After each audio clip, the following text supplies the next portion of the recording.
menjelaskan tentang operasi layanan atau service operation, tahapan siklus hidup layanan TI yang mencakup semua kegiatan operasional harian pengelolaan layanan TI. Operasi layanan mencakup semua aktivitas yang diperlukan untuk mempertahankan layanan TI agar dapat diteruskan bekerja sepanjang waktu operasional layanan dan memberikan dukungan kepada pelanggan apabila mereka membutuhkan. Tujuan dan lingkup operasi layanannya yaitu pengoperasian layanan TI mengkoordinasikan dan melaksanakan kegiatan dan proses yang dibutuhkan untuk memberikan layanan TI kepada pengguna dan pelanggan, serta mengelola layanan memenuhi tingkat layanan yang telah disepakati. Pengelolaan teknologi pendukung layanan TI itu untuk mengelola teknologi yang digunakan untuk menghasilkan dan mendukung layanan TI. Aktivitas operasi layanan yaitu bagaimana memahami dan mengelola komponen-komponen teknologi seperti server, mainframe, jaringan komputer, komunikasi, basis data, media penyimpanan, yaitu sistem desktop, yaitu aplikasi software. Aktivitas ini mencakup kegiatan pemantauan. Lalu yang kedua ada kegiatan pengendalian untuk memastikan semua komponen bekerja sesuai target dan dapat menerima peringatan dini apabila terjadi kesalahan. Cangkupan operasi layanan di sini meliputi proses fungsi, organisasi, dan peralatan teknologi yang digunakan untuk menjalankan aktivitas-aktivitas yang dibutuhkan untuk penyediaan dan dukung layanan termasuk layanan-layanan TI, proses-proses layanan TI, teknologi, manusia. Lalu di sini operasi layanan memberi panduan bagaimana yang pertama mengelola layanan TI secara efisien dan efektif, menjamin tingkat kerja yang telah disepakati bersama pelanggan. Lalu yang ketiga menjaga kestabilan operasional layanan TI dan pengelolaan perubahan rancangan layanan. Prinsip dasar operasi layanan yaitu keseimbangan yang tepat untuk fokus menjaga kestabilan infrastruktur layanan TI untuk cepat menanggapi kebutuhan bisnis. Komunikasi yaitu salah satu kunci keberhasilan penyediaan layanan operasional layanan TI yang baik.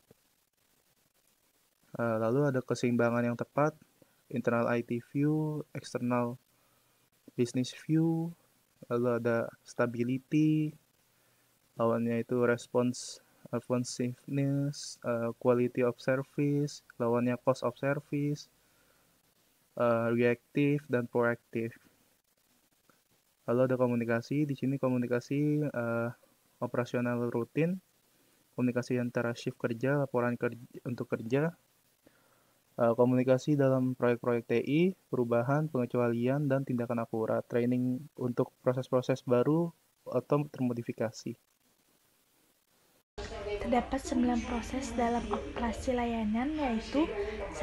Ada event management, yaitu proses memastikan semua configuration, item, dan layanan TI yang sedang berjalan atau termonitor, menyaring dan mengkategorisasi kondisi atau status layanan TI untuk diambil tindakan yang tepat. 2. Ada incident management, yaitu proses mengelola setiap insiden yang terjadi pada layanan TI agar dapat pulih sesegera mungkin. 3. Ada problem management, yaitu proses mengelola akar masalah penyebab insiden layanan TI agar tidak terjadi lagi di kemudian hari dan meminimalkan dampak insiden yang tidak dapat dicegah. 4. Ada request fulfillment, yaitu proses memenuhi permintaan pelanggan layanan TI.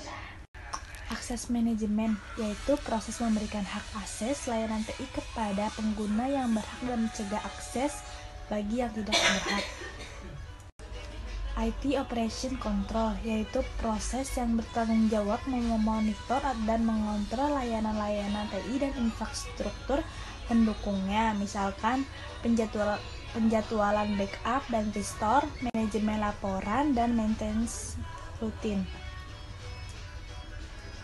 Ada application management, yaitu proses yang bertanggung jawab mengelola aplikasi software, misalkan update, instalasi, dan pengembangan.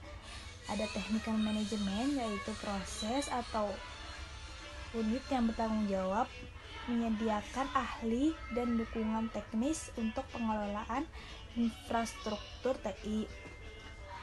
Ada fasilitas manajemen yang terakhir, yaitu proses yang bertanggung jawab mengelola dan merawat lingkungan fisik di mana infrastruktur TI berada, misalkan listrik, AC, akses.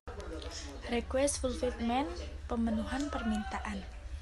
Permintaan layanan atau service request, yaitu permintaan pengguna tentang informasi tertentu, pertanyaan atau permintaan saran, perubahan yang bersifat standar, dan akses ke suatu layanan TI. Permintaan umumnya ditangani oleh service desk yang bertugas memilah panggilan atau laporan yang masuk. Permintaan layanan mencakup request for information, misalkan pengguna bertanya bagaimana cara mencetak dokumen dengan printer yang disediakan untuk publik. Ada standard change, misalkan permintaan untuk mereset password atau menginstal aplikasi tertentu. Ada komplimen dan komplain, misal pengguna menyampaikan keluhan mengenai kecepatan akses internet yang lebih lambat. Request fulfillment ini ialah proses memenuhi permintaan pengguna layanan teknologi informasi. Lalu definisi ITL, request fulfillment ini merupakan sebuah proses yang bertanggung jawab untuk mengelola siklus hidup semua permintaan layanan TI dari pengguna. Lalu ada cakupan request fulfillment, yaitu meliputi layanan-layanan yang telah ditentukan oleh setiap organisasi yang dapat ditangani melalui proses request fulfillment. Lalu ada tujuan proses request fulfillment ini. Yang pertama adalah memenuhi dan menjaga kepuasan pelanggan. Yang kedua, menyediakan saluran bagi pengguna untuk menyampaikan panggilan atau laporan. Yang ketiga, menyediakan informasi bagi pengguna dan pelanggan tentang layanan-layanan TI. Kemudian menyediakan sumber daya layanan TI. Terus terakhir itu menyediakan bantuan informasi, menerima dan menindaklanjuti keluhan atau info atau komentar. Lalu ada aktivitas dalam proses request fulfillment. Yang pertama itu menerima request, mencatat dan validasi. Lalu kategorisasi request dan prioritas. Yang ketiga otorisasi request. Keempat review request, eksekusi model request, dan yang terakhir adalah menutup request. Lalu yang pertama ini ada aktivitas menerima, mencatat, dan memastikan validasi sebuah permintaan layanan. Lalu ada setiap permintaan yang masuk harus dikategorisasi dan ditentukan skala prioritas penanganannya. Lalu ada aktivitas memastikan orang atau pihak yang berwenang menyetujui memenuhi layanan. Terus ada request model, yaitu SOP, memenuhi permintaan tertentu. Service desk bertanggung jawab untuk memastikan permintaan telah dipenuhi sesuai harapan pelanggan. Lalu ada peran dalam operasi layanan. Ini merupakan proses-proses dalam operasi layanan yang membutuhkan peran sebagai berikut. Yang pertama ada first level support, ini service desk analyst.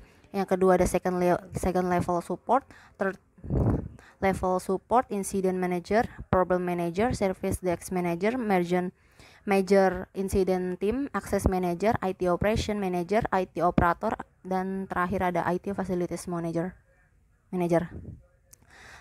Untuk yang first level support ini dia bertanggung jawab menerima, mencatat, dan mengklarifikasi laporan insiden dan mengambil tindakan pertama dalam mengembalikan layanan yang terganggu secepat mungkin. Yang kedua itu ada second level support, ini tugasnya yaitu bertanggung jawab mengambil alih tindakan penyelesaian insiden yang tidak mampu diselesaikan oleh first level support. Yang terakhir itu ada yang ketiga itu ada third level support, ini dia itu peran pendukung layanan operasional yang umumnya dilakukan oleh pengembang hardware atau software. Sini saya akan melanjutkan yang sudah dijelaskan oleh Nadia. Incident manager bertanggung jawab melaksanakan proses incident management yang efektif dan prosedur laporan. Problem manager bertanggung jawab mengelola siklus hidup semua masalah layanan TI, mencegah insiden yang sama terulang lagi. Service desk manager bertanggung jawab mengatur staf service desk, mengatasi insiden dan permintaan layanan, dan proses eskalasi kasus yang sulit. Major incident team, peran yang dilakukan sebuah tim yang berisi manajer-manajer TI dan ahli teknis TI yang dibentuk khusus untuk menyelesaikan masalah insiden besar. Access manager bertanggung jawab memberikan hak akses yang tepat kepada setiap pengguna sebuah layanan TI. IT Operation Manager bertanggung jawab mengambil berbagai tindakan atau aktivitas kendali, operasi, dan manajemen fasilitas. IT Operator, staf yang bertanggung jawab melaksanakan aktivitas operasional harian TI, misal backup, perawatan rutin, instalasi, dan lain-lain. IT Facilities Manager yaitu bertanggung jawab mengelola lingkungan fisik sistem TI, misal listrik, AC, manajemen akses gedung, monitoring lingkungan, dan lain-lain.